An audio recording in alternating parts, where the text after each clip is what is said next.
40 minutes later. All right, take 50. Let's go. I have Hi everyone, welcome to this video of AI in video games. I'm your presenter Maxine, and in this video I'm going to talk about how you can use AI and the two different types of AI in video games so you can win the Hack Invader coming up this Saturday. All right, so let's talk about the agenda. So first we're going to talk about the difference of the two types of AI, and then we're going to follow up with explaining more in detail of what they are, the classic AI and modern AI. And at the end, I'll give some resources that you can use, such as models and algorithms. And that's it. So, so what is AI and why is there two of them? So classic AI is the old conventional way of making a NPC character, and it's typically for games with concrete rules, and it's easy to calculate what the next best move is. For example, it's best used for Tetris, Sudoku, Pac-Man, and etc. Um, I can think of tic-tac-toe as the best example, and because the rule is you win by connecting three in a row, and it's very concrete, and there's very little that the user can input. On the other hand, modern AI is typically for games that are centered around user input. Think about Snake or Mario Kart, that the whole game is fun because of how, like, what decisions the user makes. And essentially, our philosophy in AI and gaming is that it creates NPCs that simulates human players.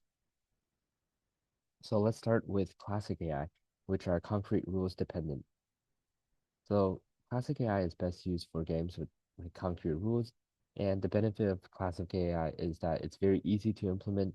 That if you're a beginner, I suggest you look into more classic AI because it's a very step-by-step instruction, and once you understand that, it's very easy to put it in your game.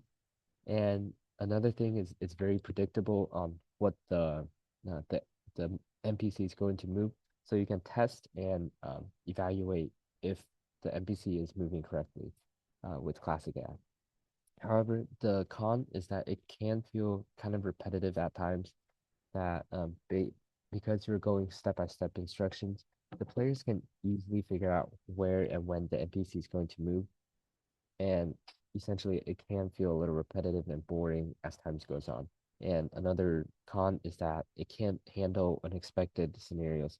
Like say a user input something you're not expecting as a developer, then the classic AI, the NPCs wouldn't know how to react to those inputs. So in classic AI, there's four core principles that are notable when making your game. So the first one is a finite state machine. Think about Pac-Man. I'll explain each one in details later. Basically, it's finite state machine, pathfinding algorithm, decision trees, and heuristic and scoring systems. So what is finite state machine?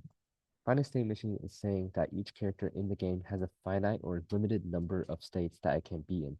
So think about the Pac-Man, the ghost in Pac-Man. It can either be chasing the Pac-Man when it's like normal, scatter when the Pac-Man is too far away, it retreat into a corner, or a frightened mode when the Pac-Man eats like a power berry and has the ability to eat it, right?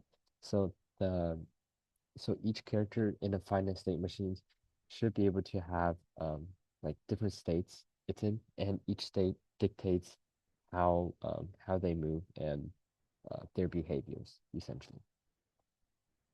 So another thing is pathfinding algorithms, which is essentially how to get from point A to point B the fastest. And there's two types of pathfinding algorithms, DFS and BFS, which is depth first search and breadth first search. So DFS is essentially checking if a path exists, and then breadth first search is searching for the shortest path. So you can look more into how the two algorithm works, but the simple difference is that if you're using DFS, um, the time it takes to find a path from point A to point B is the fastest using a DFS. But if you want to find the shortest path from point A to point B, it's better to use BFS because it searches through every path from A to B, and then finds the shortest one. However, it could take a longer time than DFS since it's not a greedy algorithm. Some useful algorithm you can use here is Dijkstra algorithm or A star if you, which is even faster than Dijkstra if you're given the position of the start and end point. So if you think about it, it's like the ghost chasing Pac-Man in this maze. Like for example here, the ghost chasing the Pac-Man and wants to find the shortest possible route from the ghost to the Pac-Man. So we would use a BFS algorithm in this case, right? So next up we have decision trees and if-else state logic, which is the same thing. So what this means is that um, based on like predict what your opponent's gonna make and then make the best take the best action based on current situation and available resources.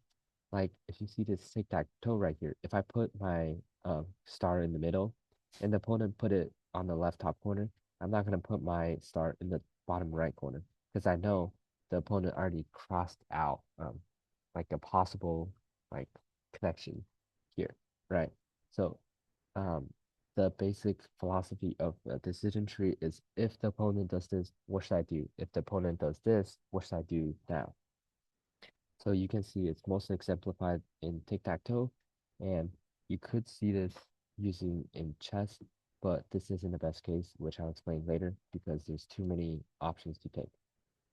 So some resources you can use is red-black trees, as well as min-max algorithms I'll talk about in the next slide. So finally, we have heuristic and scoring systems, which determines which actions presents the best value. So similar to tic-tac-toe, it's like, say you're in a game of chess, but each side has 16 pieces. You don't, no one in the world has enough computing power to calculate uh, each decision for all 16 pieces. Let's say I want to move this pawn of the left side up 2 versus pawn of the right side up 2. And same thing for all 16 pieces on my side. And then I have to calculate the next move the opponent's going to make. And I have to calculate the next move I'm going to make. So you can just imagine it's a lot of calculations and no one has the resource to do all that. So for the best example is chess. And basically you have to estimate which one is the um, best route to take based on the current situation alone. And you don't go too far into the future. And some good algorithm is min-max algorithm. And if you search up any chess algorithm, you could find better heuristic and like scoring systems out there too. And basically, it's sacrificing like certainty, like ability to win, uh, for like the best option possible, like from the current standpoint, right? So as you can see here, option A, option B, thing A does 3, thing B does 4. So since 4 points is better than 3 points, we do thing B. So next up, we're going to talk about modern AI. So modern AI is basically using data to analyze and predict the next best move. The good thing about modern AI is that it has a very wide variation of what the NPC could do and allows more choices to be made from the NPC. And it can also adapt to the player as they play along, so it can essentially get harder as the game goes on. However, the downside about modern AI is that it's very hard to control because each scenario it creates a different decision. So it's kind of hard to test if the AI is doing the thing you want.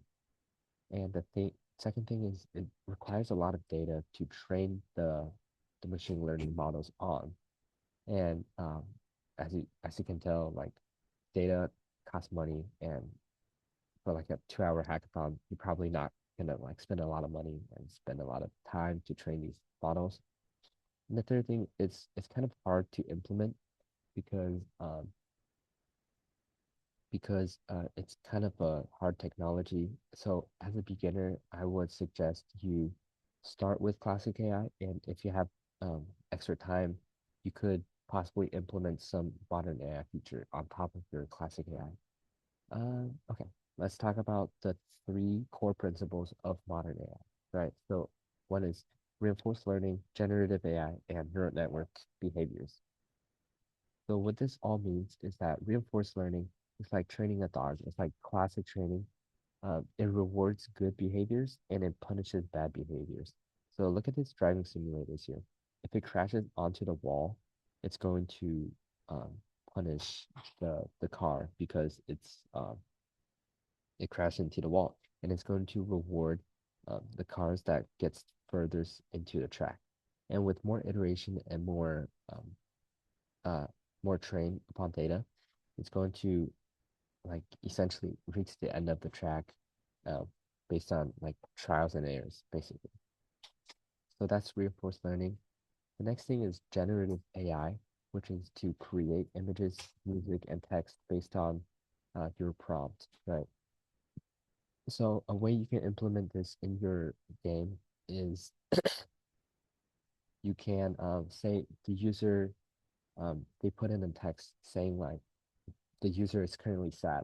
You can play some sad music or some sad put some sad images or some generate some sad text instead of like having pre-scheduled happy music, which could essentially benefit the experience of the game, and it could shift the whole mood of the game based on the user's input.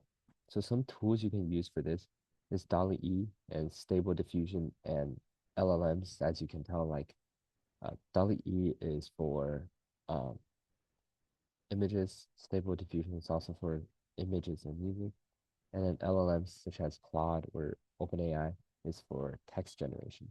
So it can add another element of funness onto the game. So that's why you should use, that's why you could use generative AI. Finally, we have neural network behaviors, which is kind of the same thing as reinforcement learning, except the NPCs learn, uh, not only learn on the pre-planted data, but it also learns from the user input, right? Think about how Donkey Kong will throw a barrel um, based on when the user like typically jumps. Say the user typically jumps like 3 seconds in.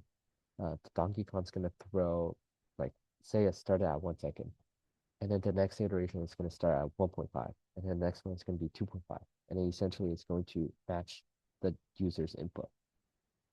So this makes the game, harder as the game goes on because the NPC starts to learn how the users play and their play style, and it could take a long time to, um, a lot of processing powers, but if you get it down, it's very, very beneficial for a fun game. So here's some resources that you can use for this hackathon. Here's some pathfinding algorithms. These are the best pathfinding algorithms. Based on your need, you can add some more. Decision making is min-maxing and finite state machines. Oh, sorry. The images, here's the, you can read. Um, and then in-browsing machine learning. These are basically like servers and libraries you can train models on, which are ML5, which is very good because it's browser based, and TensorFlow, which uses Python, I believe. And then reinforced learning, you can use Phaser and RL. And if you want to make a game and use AI at the same time, Python is probably the best choice because you can combine machine learning along with the Pygame library to make it an actual game. Right. And thank you for watching this video. Good luck at the hackathon. See you next time. Bye bye.